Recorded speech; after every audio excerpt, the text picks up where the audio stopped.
오늘 우리가 함께 볼 하나님의 말씀 마태복음 5장 6절 말씀 제가 봉독하겠습니다. 의에 줄이고 목마른 자는 복이 있나니 그들이 배부를 것이미요. 할렐루야. 사랑하고 축복합니다. 예수님의 복 이야기 네 번째 시간, 의에 줄이고 목마른 자의 복에 대해서 하나님의 말씀을 나누려고 합니다. 세상 사람들이나 예수 믿는 사람들이나 다 복받고 살고 싶어 합니다. 복이 무엇일까요? 옛날 중국의 주나라의 무왕이었던 분이 아주 유능하고 많이 배운 신하, 기자라는 신하에게 질문을 했습니다. 도대체 복이 무엇이냐? 다 복받고 싶어 하는데 복이 무엇이냐? 그때 기자라는 신하가 복에 대해서 왕에게 대답을 했습니다. 왕이시여, 복에는 5가지가 있습니다. 첫 번째 복은 수로 장수하는 것입니다. 두 번째 복은 부로 재물을 많이 쌓는 것입니다. 세 번째 복은 강령으로 몸과 마음이 건강하고 평안한 것입니다. 네 번째 복은 유호독으로 덕을 많이 쌓고 사람들에게 존경받는 것입니다. 다섯 번째 복은 고정명으로 사람이 자기 목숨대로 살다가 죽는 것입니다. 라고 이렇게 오복에 대해서 얘기했습니다. 근데 유교에서 말하는 오복과 민간에서 말하는 오복은 또 차이가 있습니다. 민간에서는 치아가 튼튼한 것, 자손이 많은 것, 부부가 백년해로 하는 것, 손님을 대접할 것이 있는 것, 그리고 명당에 묻히는 것, 이것이 오복이라고 말하고 있습니다. 그러면 오늘날 사람들은 이것을 진짜 복으로 여길까요? 아니, 오늘날 사람들은 돈을 많이 벌고 명예가 있고 자식이 잘 되고 출세하고 성공하고 이것을 예수 믿는 사람이나 예수 안 믿는 사람이나 복이다라고 생각을 하고 살아가고 있습니다. 그러면 성경은, 예수님은 뭐라고 말씀을 하실까요? 세상에서 아무리 이것이 복이다 말해도 성경이 아니다라고 하면 아닌 것이고, 성경에서 이것이 복이다라고 말하면 그것이 진짜 복이 되는 것입니다. 오늘 예수님께서는 우리에게 의에 줄이고 목마른 자가 복이 있다라고 말씀을 하십니다. 예수님의 말씀, 성경의 기준은 세상적인 기준과는 차이가 많이 있다라는 것입니다.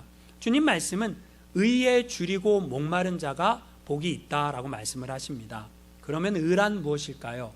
의라는 것은 정의, 공의라고 표현할 수 있습니다. 의라는 것은 옳은 것이다 라고 표현할 수 있습니다. 그런데 여러분 아십니까? 사람마다 이 정의가 다 다르다라는 것입니다. 공산주의에서 말하는 정의가 있고요, 자유민주주의에서 말하는 정의가 다르다라는 것입니다.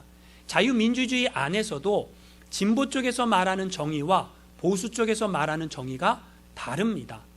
그런데 예수 믿는 사람들은 세상적인 의, 세상적인 정의, 세상적인 공의를 믿고 따르는 것이 아닙니다. 성경에서 말하는 의라는 것은 하나님의 말씀이 의입니다. 그래서 예수 믿는 사람들은 하나님의 말씀이 기준이 돼야 됩니다. 성경이 동성애는 죄다라고 말하면 우리는 그것이 죄인 것을 인정해야 합니다. 성경이 동성애가 죄라고 말하는데 어떤 사람들의 정의 속에서는 동성애가 죄가 안 될 수도 있습니다. 그러나 성경 말씀을 믿는 우리는 동성애가 죄다라고 말할 수 있어야 됩니다. 그런데 성경에서는 하나님의 말씀이 의다라고 말하면서 동시에 하나님 말씀 외에 또 다른 의가 있다라고 말합니다. 그것이 로마서 3장 21절에 율법 외에 하나님의 또 다른 한 의가 나타났으니 라고 말합니다. 율법, 하나님의 말씀 외에 또 다른 의가 있다라는 거예요. 그게 무엇일까요? 그것은 바울이 로마서 말씀해 보니까 내가 복음을 부끄러워하지 아니하노니 이 복음은 모든 믿는 자에게 구원을 주시는 하나님의 능력이 됨이라. 첫째는 유대인에게요, 또한 헬라인에게로다. 복음에는 하나님의 의가 나타나서 믿음으로 믿음에 이르게 하나니라고 말하고 있습니다. 복음이 하나님의 의라는 것입니다. 이 복음이 무엇입니까? 바로 예수님이라는 겁니다. 예수님이 의라는 거예요.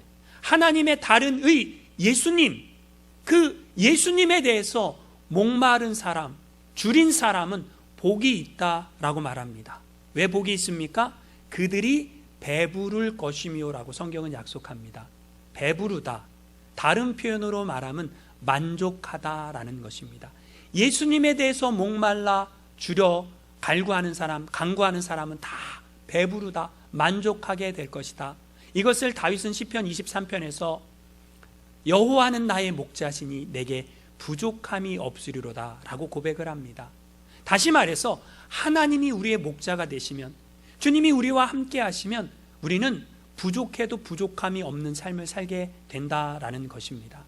하나님 한 분만이면 우리는 만족하는 삶을 살게 된다라는 것입니다. 세상이 말하는 기준이 되는 그 엄청난 부귀영화가 우리에게 주어져도 하나님이 함께하지 않으면 그것은 저주가 됩니다. 그러나 세상에서 말하는 부귀영화가 나에게 주어지지 않는다 할지라도 예수님이 나와 함께 하신다면 그거보다 더한 축복은 없다라는 것입니다. 신앙인은 예수님 한 분만으로 만족하는 것입니다. 그 예수님에 대해 목마른 사람, 그 예수님에 대해 갈망하는 사람 다 배불리 만족함을 얻게 된다, 성경은 약속하고 있습니다. 진정한 복 대신 예수님만 사랑하며 예수님만 의지하며 예수님만 바라며 살아가시기를 주님의 이름으로 축원합니다.